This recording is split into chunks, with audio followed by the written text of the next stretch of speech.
মহাপ্রভুর পরিবারে আমরা উপস্থিত হয়েছি। আজকাল দিনে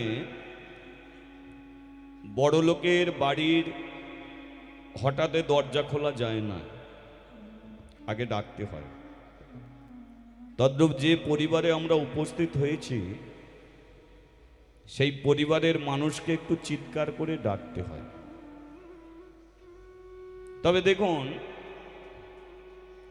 কলিযুগের যিনি ভগবান তিনি হলেন নিমাই পণ্ডিত, আমরা সবাই জানি। সেই Chaitanya Mahaprabhu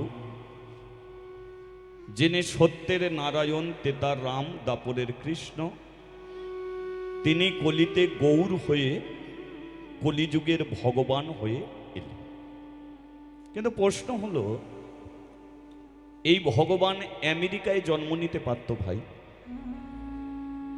Japan, German, France, Italy, সমগ্র ওয়ার্ল্ডের অনেক সুন্দর সুন্দর দেশ ছিল, অনেক সুন্দর সুন্দর জায়গা ছিল, কিন্তু ভগবান সেই সব জায়গায় তিনি জন্ম নিলেন না। জন্ম নিলেন কোথায়? বাংলার মাটিতে। এই যে বাংলার মাটিতে তিনি এলেন, বাংলার মাটিকে ভালোবেসে তিনি আসেননি। এলেন কেন? বাংলার মানুষকে ভালোবেসে। তিনি আমাদের ভালোবেসে এই সোনার বাংলায় তিনি এলেন। কারণ মহাপ্রভু জানতো যে বাংলার মানুষকে, তিনি জানতো যে বাংলার মানুষকে আমি এমন একটা জিনিস দিয়ে যাব, এই বাংলারই মানুষ সমগ্র বিশ্বে, সমগ্র ওয়ার্ল্ডে এই জিনিসটাকে ছড়িয়ে দিতে পারবে। তাহলে তিনি দিতে এলেন কি? টাকা পয়সা নয়, কারণ টাকা পয়সা তার নিজের ঘরে ছিল না। এই যে নিমাই পণ্ডিত, এনার বয়স যখন ছোট ছিল, প্রেম করে একজনকে বিয়ে করেছিল, যার নাম ছিল লক্ষ্মী প্রিয়া। তিনি বিয়ে করলো লক্ষ্মী প্রিয়াকে। নিমাইয়ের মা সচি বলে উঠল, আরে হঠাৎ করে বিয়ে করে ফেললি, বউটাকে খাওয়াবি কি? বিয়ে করলেই চলবে? বউকে তো খাওয়াতে হবে। টাকা পয়সা তো ঘরে নেই, চাল ডাল তো কিনতে হবে। নিমাই বলে উঠল, আমি কি করতে পারি? কি করতে পারি মানে, বিয়ে করতে পারলি আর বউকে খাওয়াতে পারবি না বললে তো হবে না। এক কাজ কর, তুই তো লেখাপড়া শিখেছিস, মাস্টারি কর। নিমাই বলে উঠল, মাস্টার কোথা করব? আমার চেয়ে তো বয়স জ্যেষ্ঠ মাস্টার আছে। বয়স জ্যেষ্ঠ মাস্টার তো আছে, শিবাস পণ্ডিত, দ্বৈতাচার্য, এরা তো বড় বড় পণ্ডিত। তা ছাত্র তো ওদের কাছে যাবে, আমার কাছে আসবে কেন? না, বউটাকে খাওয়াতেই হবে, সংসার চালাতেই হবে, তোর বাবা মারা গেছে। নিমাই তখন কি করেছিল জানেন? এই বাংলা ছেড়ে তিনি বাংলাদেশে গিয়েছিলেন। ঢাকা শহরে গিয়ে তিনি টোল খুলেছিলেন। ছাত্রদের তিনি লেখাপড়া শেখাতেন টোল খুলে।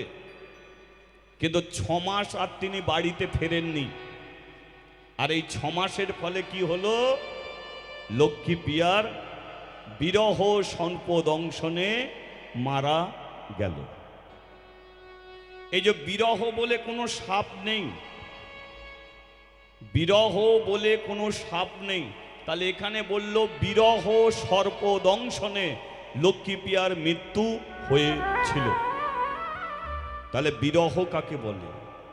দুঃখ, কষ্ট, ব্যথা, বেদনা, যন্ত্রণা। বলুন, বিয়ে করা স্ত্রীকে রেখে বলে উঠল, আমি যাচ্ছি, আমি 7 দিন পরে ফিরব। কেউ যদি 7 মাস না ফেরে, সেই স্ত্রীর অবস্থাটা কি হবে? এই যে নিমাই চলে গেল, লক্ষ্মী প্রিয়ার জীবনে কষ্ট নেমে এলো।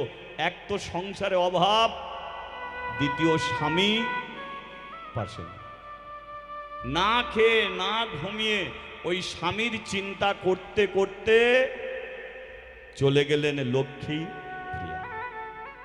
দ্বিতীয় তিনি বিয়ে করেছিলেন কাকে?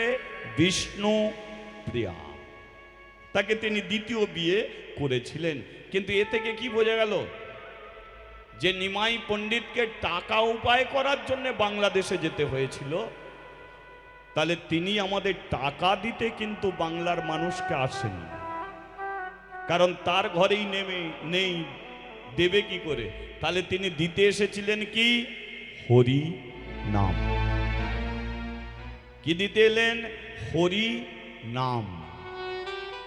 মহাপ্রভু জানতো যে বাংলার মানুষকে যে হরিনামটা দিয়ে যাব, সেই হরিনাম সমগ্র ওয়ার্ল্ডে ছড়িয়ে দিতে পারবে একমাত্র বাংলারই মানুষ। হরি বল, হরি বল। তাই আজকে দেখবেন ফেসবুক খুলে আমেরিকায় হরিনাম হচ্ছে, জাপানে, জার্মানে, ফ্রান্স, ইটালিতে, সমগ্র বিশ্ব সংসারে হরিনামে মানুষ মেতে আছে। কিন্তু হরিনামটা প্রচার হলো কোথা থেকে? একমাত্র এই বাংলার মাটি থেকে। বাংলার মানুষই ছড়িয়ে দিয়েছে হরিনাম, সনাতন ধর্মটাকে দিকে দিকে। বাংলার ছেলে স্বামী বিবেকানন্দ ধুতি পরে আমেরিকায় গিয়েছিল, আর আমেরিকার প্যান্ট বুট পরা মানুষদের নবদ্বীপে টেনে নিয়ে এসে ধুতি পরিয়ে ছেড়ে দিয়েছে। হরি বল, হরি বল। এ বাংলার মানুষের পাওয়ার ক্ষমতা, ধুতি পরিয়ে ছেড়ে দিল। আজকে ইস্কন মন্দিরে সমগ্র পৃথিবীর মানুষ আছে, সমগ্র পৃথিবীর মানুষ ইস্কন মন্দিরে আছে, কিন্তু তারা এসে ব্যবসা করার জন্য আসেনি, বাণিজ্য করার জন্য আসেনি। তারা মন্দিরে এলো কেন? তারা এসেছে তুলসী কাঠের মালা পরে দুহাত তুলে নিতাই গৌর হরি বল বলা। হরি বল। তাহলে যে বাংলার মানুষের প্রতি মহাপ্রভুর বিশ্বাস ছিল, যে এরা একত্রিত হয়ে এমন একটা জয়ধ্বনি তুলবে, 10খানা গ্রামের মানুষকে জানিয়ে দিতে পারবে যে ওখানে একটা হরিবাসর বসেছে। সেটা হলো না বলেই মন বলছে যেন ঠিক জয়ধ্বনিটা উঠল না, 10খানা গ্রামের মানুষ জানতে পারল না। তাহলে কি আর একবার তোলা যাবে? জয়ধ্বনি তোলা যাবে? হ্যাঁ, ভগবান আমাদের যা গলায় আওয়াজ দিয়েছে, যা তেজ দিয়েছে, হ্যাঁ আমরা প্রমাণ করে দিই। সংসারে যখন ঝগড়া করি, বলো আমাদের একটু আওয়াজ শোনা যায় মা? ও শোনা যায়? তা ঝগড়া করি কিসের জন্যে? কাপড়ের জন্যে। ঝগড়া করছি কিসের জন্যে? একটা বাইকের জন্যে। ঝগড়া করছি জমি জায়গা সম্পত্তির জন্যে। কিন্তু আমরা সবাই জানি কোনোটাই আমাদের সঙ্গে যাবে। তাহলে যেটা যাবে তার জন্যে তো চিৎকার করতে হবে, তাই না? সেই জন্য আরেকবার বলিয়ে নিতাই চাঁদ কি, বলিয়ে রাধা মাধব কি। আজ হরিনাম করা যাবে কি? করা যাবে? কারণ আজকের দিন তো প্রথম শুরু হলো, এখন সারা রাত্রি ধরে চলবে। কিন্তু কত লীলা পালা আপনারা শুনবেন, কিন্তু লীলা পালা শুনে আপনি ভগবানের কাছে ফিরতে পারবেন না। এই লীলা পালা শুনে ফেরা যায় না ভগবানের কাছে। তাহলে মহাপ্রভু এত লীলা পালা করলো কেন? তার একটাই কারণ, একমাত্র কলির মানুষ যাতে হরিনাম করে। যেমন দেখবেন একটা ছেলের মা বাচ্চা ছেলেদের ভাত খাওয়ার জন্যে কম চেষ্টা করে, করে না? বাবা একটু চিনি দিচ্ছি ভাত খা, না খাবনি। বাতাসা দিচ্ছি ভাত খা, না খাবনি। মিষ্টি দিচ্ছি ভাত খা, না খাবনি। কোলে নিচ্ছি ভাত খা, না খাবনি। অ্যান্ড্রয়েড ফোন দেবো, ভাত খাবি? ছেলে তখন বলবে হ্যাঁ খাবো, তাই না? এখন মায়ের কোল পর্যন্ত ছেড়ে দিচ্ছে একটা অ্যান্ড্রয়েড ফোনের জন্য।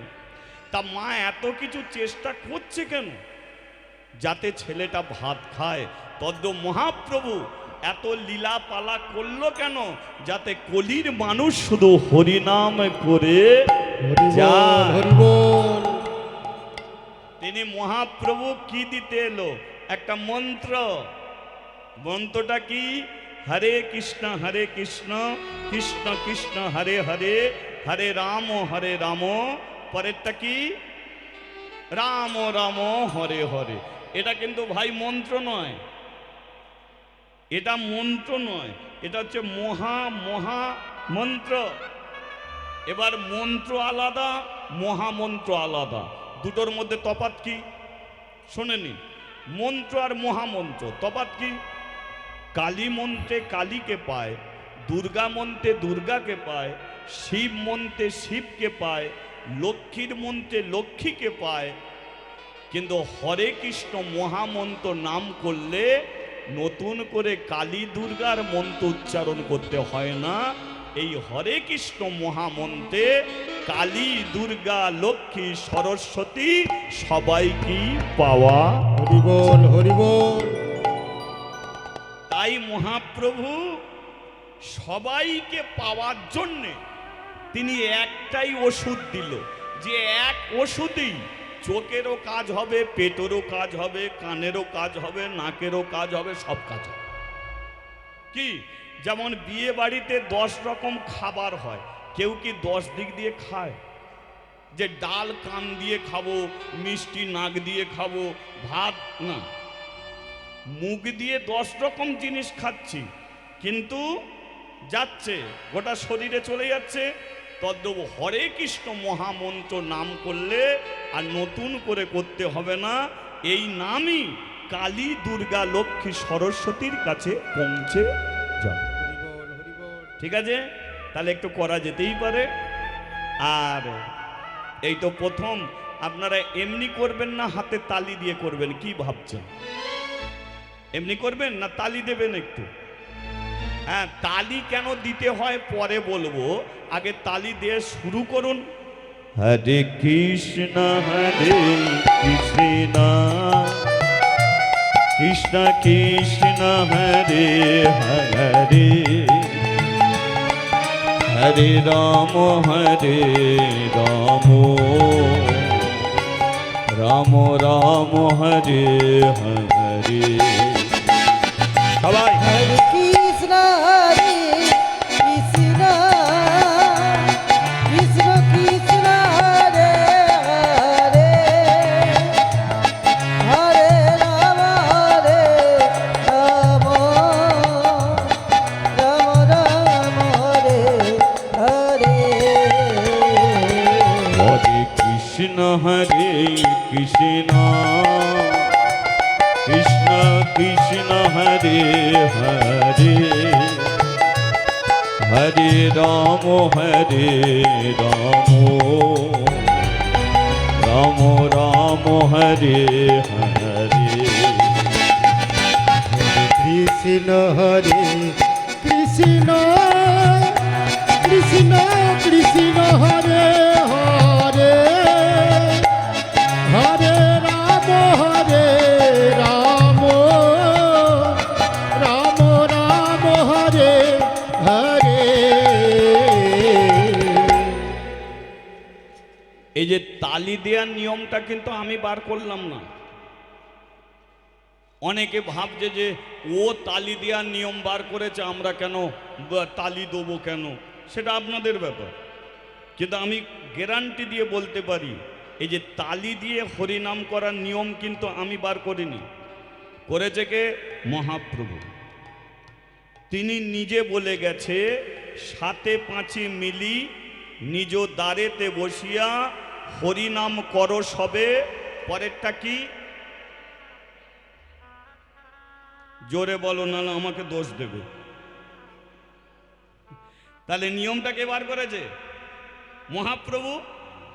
তিনি তো বলে গেছে যে 7 5 মিলি নিজ ঘরেতে বসিয়া হরিনাম করবি সবে, হাতে তালি দিয়া। কিন্তু প্রশ্ন হলো যে হরিনাম তালি দিয়ে করব কেন? এমনি তো করা যায়। অনেক ভাই বলছে এই তো এমনি তো করা যায় হরিনাম, তালি কেন দিতে যাব? কারণটা কি তালি দেওয়ার? এই যে এর মধ্যে একটা কারণ লুকিয়ে আছে, কারণটা আমি বলে দিচ্ছি শুনুন। এটা হচ্ছে তাল। আর তাল যখন আছে এর বেতাল আছে, তাল বেতাল। দিন, তারপরেরটা কি? রাত। জুয়ার, তারপরে কি? ভাটা। তাহলে তাল বেতাল। এবার মহাপ্রভু বলল যে সংসারের মানুষ তালে চললে কি হয় আর সংসারের মানুষ বেতালে চললে কি হয়। আমরা তো সবাই সংসারী। এবার মহাপ্রভু বলছে যে সংসারের মানুষ তালে চললে কি হয়। ধরুন কোনো স্ত্রী স্বামীর কথা শুনে চলছে, স্বামীও স্ত্রীর কথা শুনে চলছে, বলুন এরা তালে চলছে না বেতালে চলছে? মা, এরা তালে চলছে, এদের ডাল ভাতেও শান্তি। এবার ধরুন স্ত্রী স্বামীর কথা শোনে না, স্বামীও স্ত্রীর কথা শোনে না, এরা কিসে চলছে? বেতালে চলছে। আচ্ছা, এমন বেতালে কারা কারা চলে একবার হাত তোলো।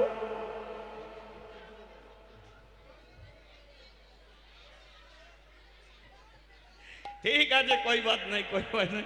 তার মানে কি বোঝা যাচ্ছে?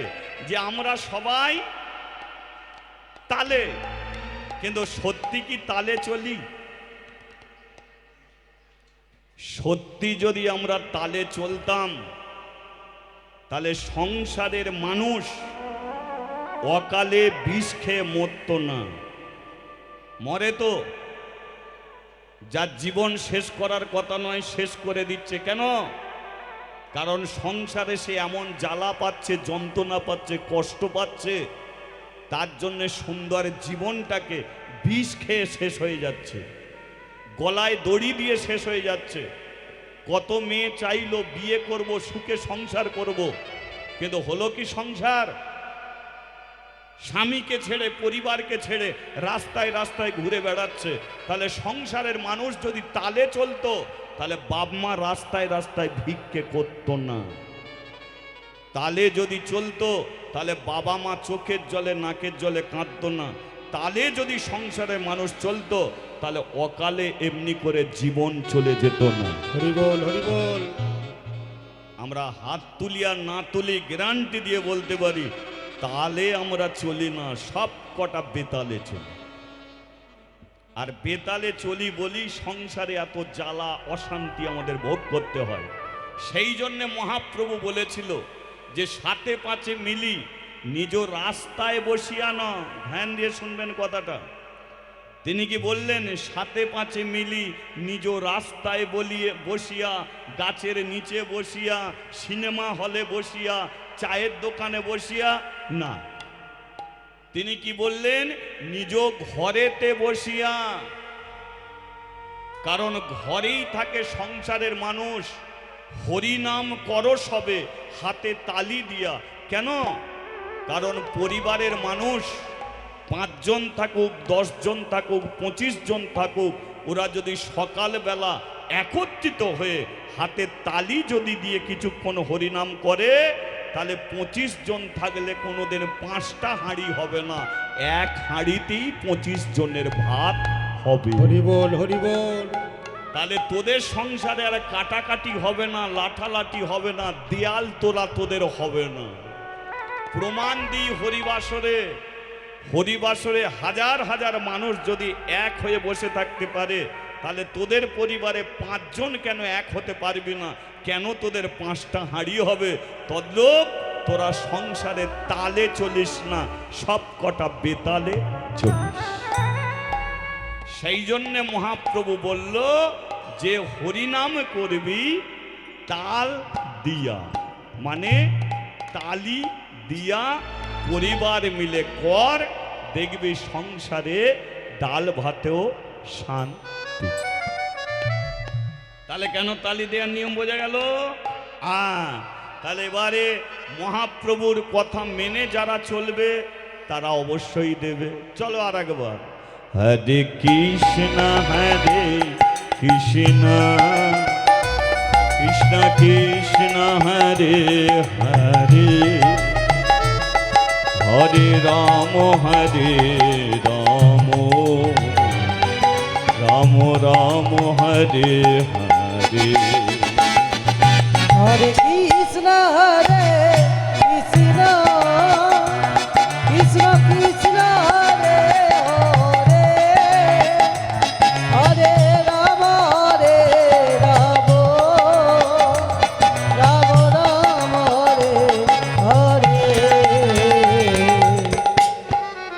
তাহলে তালিটা গেল।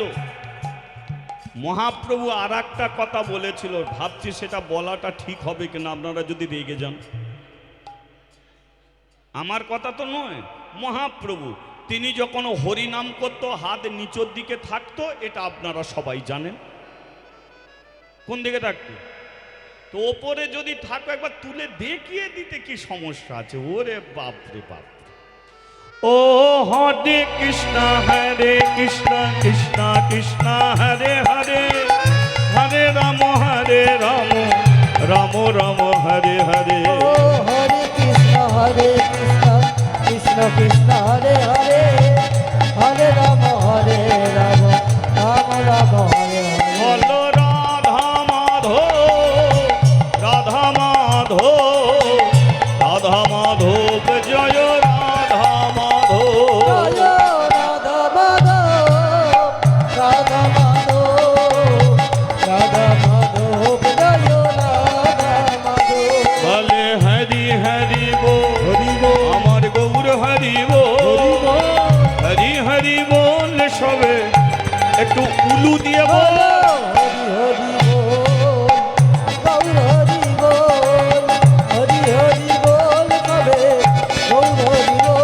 বল হরি হরি বল, গৌর হরি বল, হরি হরি বল সবে গৌর হরি বল। হরি হরি বল, গৌরে হরি বল, হরি হরি বল সবে গৌরে হরি বল। হাতটা নামিয়ে নিন, ব্যথা হলে আমাকে দোষ দেবেন। তবে শুনতে থাকুন। শোনো শোনো ভক্তগণ, শোনো দিয়া মন, এক দুঃখী মায়ের ছেলের কথা এখন কহিব।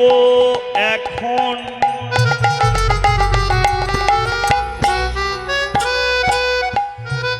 প্রেমানন্দ নাম তার, কাশী ধামে বাস, ছিল তার একটা জুতোর দোকান, হরি নামে তার আস।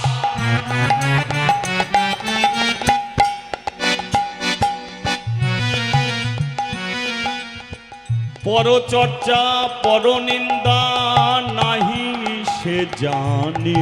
হরি বল, হরি বল, হরি বল। দিবানিশি বদনেতে হরি নামে গাহে। হরি হরি বল, গৌর হরি বল, হরি হরি বল সবে গৌর হরি বল।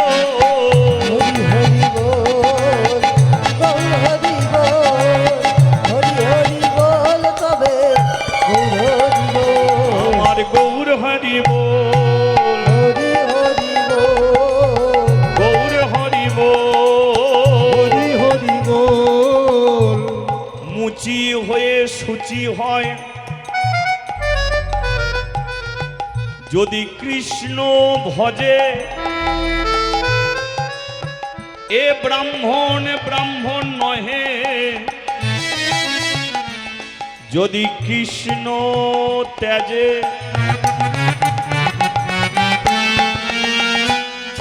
আচ্ছা, যে লীলা আপনারা শুনবেন, লীলাটার নাম হচ্ছে জাতিভেদ। যদি বলেন জাতিভেদ বলে কোনো লীলা আছে?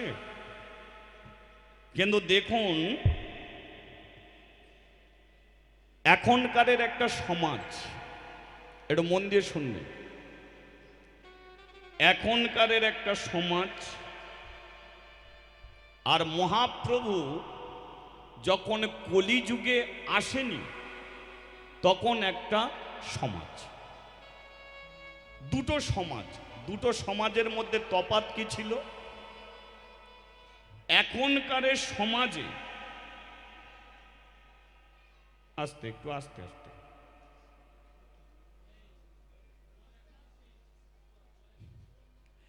এখনকার সমাজে হরিবাসরে কোনো জাত বিচার আছে বলে মনে হয়? আছে কি? এখানে ব্রাহ্মণ, চণ্ডাল, মুচি, মেথর, বাগদি, হাঁড়ি, কেওর, ব্রাহ্মণ, বৈষ্ণব, মাস্টার, ডাক্তার, উকিল, ব্যারিস্টার, নেতা, মন্ত্রী সবারই আসার অধিকার আছে, কেউ কাউকে বারণ করবে না। কিন্তু মহাপ্রভু যখন আসেনি তখন সমাজ কেমন ছিল? এই সমাজের মানুষকে 4 ভাগে ভাগ করে রেখেছিল, 4 ভাগে। ব্রাহ্মণ, ক্ষত্রিয়, বৈশ্য, শুদ্ধ। এই যে আমাদের সনাতন ধর্মের মানুষকে 4 ভাগে ভাগ, ব্রাহ্মণ, ক্ষত্রিয়, বৈশ্য, শুদ্ধ। ব্রাহ্মণদের কাজ কি? ওরা যাগ, যজ্ঞ, পূজা অর্চনা, যত কিছু ঠাকুর দেবতার কাজ ব্রাহ্মণরা। ক্ষত্রিয়দের কাজ কি? ক্ষত্রিয়রা হলো দেশকে শাসন করবে, দেশের জন্য যুদ্ধ করবে, এটা হলো ক্ষত্রিয়দের কাজ। বৈশ্যদের কাজ কি? চাষবাস, ব্যবসা বাণিজ্য, আদান প্রদান, কৃষি কার্য, এটা হলো বৈশ্য মানুষের কাজ। আর শুদ্ধ সবচেয়ে ছোট জাত, মুচি, মেথর, বাগদি, হাঁড়ি, এদের কাজ কি? এরা শুদ্ধ।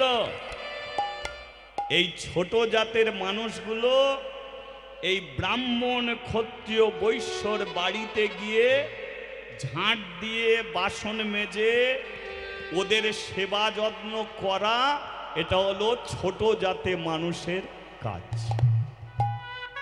তাহলে এই যে সমাজ, যে সমাজের বুকে কোনো ছোট জাতের মানুষ ভগবানের চৌকাটে পা রাখার অধিকার ছিল না, ভগবানকে প্রণাম করার অধিকার ছিল না, ভগবানের ঘরে প্রদীপ জ্বালার অধিকার কোনো ছিল না। শুধু তাই নয়, ব্রাহ্মণদের বেদ মন্ত্র যদি শুনে ফেলতো ছোট জাতের মানুষ, তাদের কানে গরম তেল ঢেলে কান দুটোকে পুড়িয়ে দেয়া হতো। ছোট জাতের মানুষকে কোনোদিন স্কুলের মুখ দেখানো হয়নি। কেন? ওরা লেখাপড়া শিখতে পারবে না। এই যে সমাজটা ছিল, এই সমাজটাকে ভাঙলো কে? 2 ভাই, এক হলো গৌর আর 2 হলো নিতাই। হরিবল হরিবল। কিসের দ্বারাই ভেঙেছে? টাকা পয়সা দিয়ে নয়, আমাদের সবাইকে এক করেছে কিসের দ্বারায়? হরি নামের দ্বারা। তাহলে এই যে মহাপ্রভু যখন আসেনি তখন যে সমাজ ছিল, আর সমাজের বুকে ছোট জাতের মানুষগুলোকে যে কোন ঠেসা করে রাখা হয়েছিল, সেই সমাজেরই একটি লীলা আপনারা শুনবেন, যে লীলার নাম হলো জাতি ভেদ।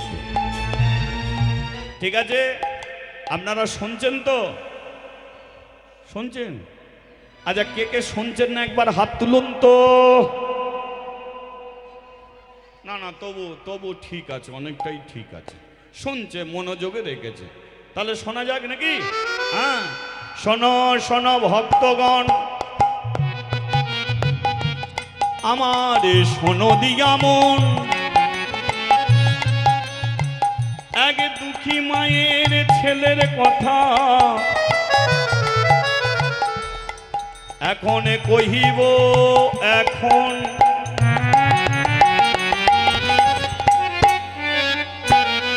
প্রেমানন্দ নামে তার, কাশী ধামে বাস, ছিল তার একটা জুতোর দোকান, হরি নামে তার আশ।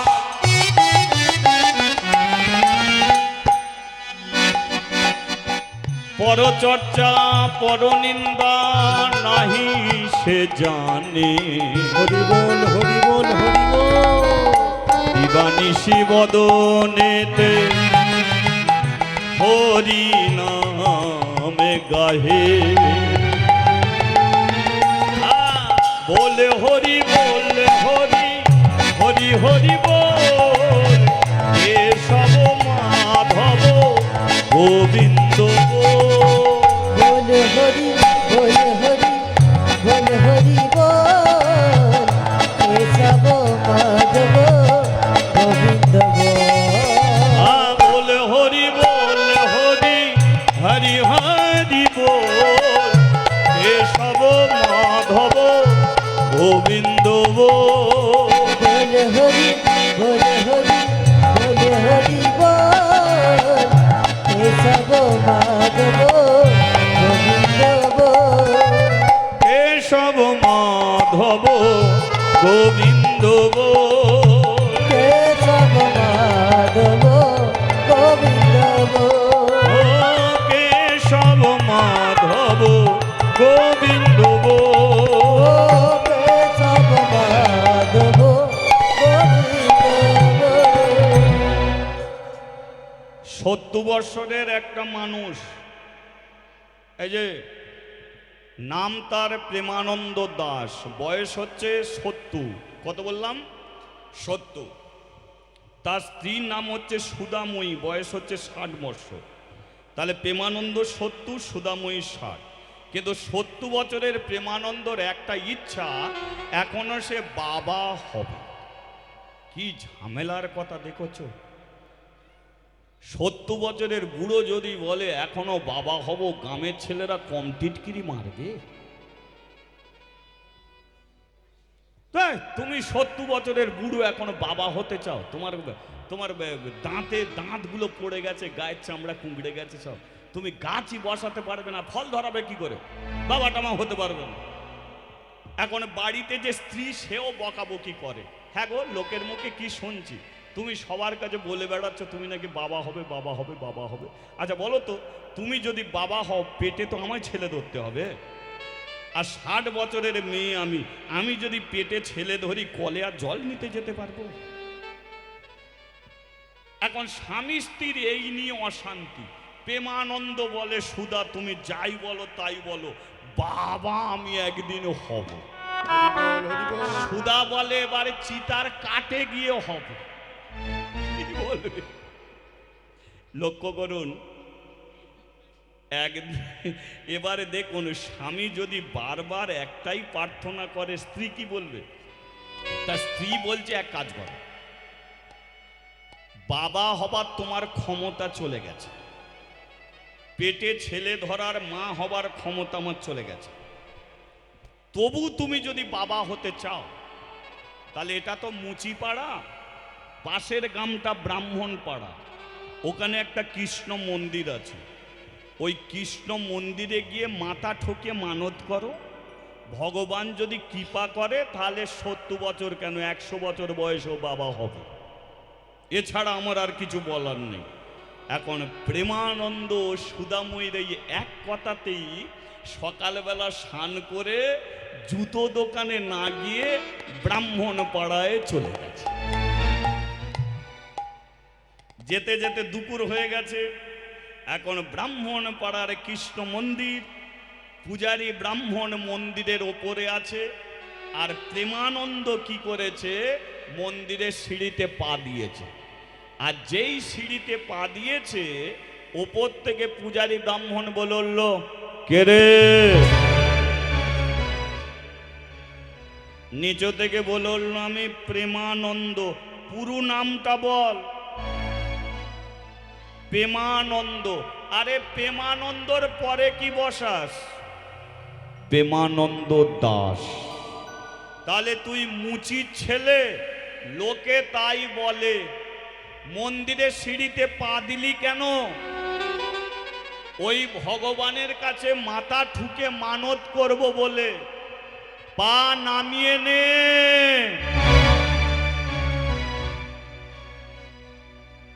এটা ব্রাহ্মণ পাড়ার কৃষ্ণ মন্দির। কান খুলে শোন, জীবনে আর মন্দিরের সিঁড়িতে পা রাখবি না, পা নামা। প্রেমানন্দ বলল, একবার যেতে দাও, একটু মানত করব, আর জীবনে আসবো না। বলে এই শোন, এত করে যখন বলছিস, অদূরে একটা কদম গাছ আছে, দেখ ওই কদম গাছের নিচে দাঁড়িয়ে মন্দিরের দরজার দিকে তাকিয়ে যা জানার জানিয়ে যা, জীবনে কোনোদিন মন্দিরে উঠবি না। হরি বল, হরি বল। এটাকেই বলা হয় জাতি ভেদ। ব্রাহ্মণ আলাদা, মুচি আলাদা। প্রেমানন্দর মন্দিরের সিঁড়িতে পা দিয়েছিল বটে, পাটা নামিয়ে নিল, মন্দিরে ওটা হলো না, এসে দাঁড়ালো কদম গাছের নিচে। আর কদম গাছের নিচে দাঁড়িয়ে দরজার ভগবানকে প্রশ্ন করল যে, হে কৃষ্ণ, এতদিন শুনেছি তুমি মানুষ সৃষ্টি করেছো, কোনো জাতকে তো তুমি সৃষ্টি করনি, তাহলে আজকে আমি মন্দিরের সিঁড়িতে পা দিলাম বটে, কিন্তু তোমার চরণে কেন মাথা ঠেকাতে পারলাম না? কেন পূজারী ব্রাহ্মণ আমাকে মন্দির থেকে নামিয়ে দিল? উনি পূজা অর্চনা করে বলে উনি বড় জাত, আর আমি মুচির ছেলে, জুতো সেলাই করি বলে আমি ছোট জাত। তাহলে এই যে ব্রাহ্মণ আর মুচি এত যে দূরত্ব হয়ে আছে, এই ফাঁকটাই লুকিয়ে আছে জাতি ভেদ। এটাকে ভেঙে দিতে হবে, কারণ তুমি পৃথিবীতে বারে বারে আসো মানুষের জন্যে, কোনো জাত বিচার করার জন্য নয়। পৃথিবীতে তুমি মানুষ করে পাঠিয়েছ, সবাইকে এক কাজ করার জন্য নয়। কেউ প্যান্ডেল বেঁধে দিয়ে চলে গেছে, কেউ সাউন্ড চালিয়ে দিয়ে চলে গেছে, কেউ শুনতে এসেছে, কেউ খোল বাজাচ্ছে, কেউ অর্গান বাজাচ্ছে, কেউ কীর্তন করছে। যত রকম মানুষ তত রকম কাজ করে, কিন্তু প্রতিটা কাজের মধ্যে সম্মান আছে। যে ধান চাষ করে তারও সম্মান, যে পান চাষ করে তারও সম্মান, যে জুতো সেলাই করে তারও একটা সম্মান আছে। আমরা মুচি, ছোট জাত, আমরা জুতো সেলাই করব, আর জুতো পরে কারা? সেলাই করছি আমরা ছোট জাত, আর যারা পরে পরে ঘুরে বেড়াচ্ছে তারা ভাই বড় জাত। এ তোমার কেমন বিচার? সেলুনে যারা চুল কাটে তারা নাপিত, তারা হয়ে গেল ছোট জাত, আর চুল কেটে যারা উত্তম কুমার হয় তারা ভাই বড় জাত। কেন? বাথরুমে যারা পায়খানা করে প্যান ভর্তি করে ফেলছে তারা বড় জাত, আর বাড়ির যারা পায়খানা পরিষ্কার করে দিচ্ছে মেথর, তারা হয়ে যাচ্ছে ছোট জাত। শোনো কৃষ্ণ, আমি প্রেমানন্দ মুচির ছেলে, আমি এই কদম গাছের নিচে দাঁড়িয়ে মানত করছি, তুমি আমাকে একটা পুত্র সন্তান দাও।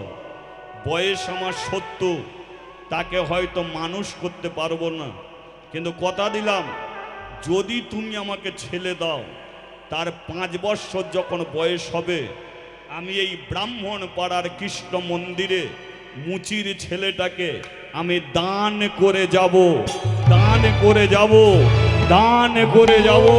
হরি বল।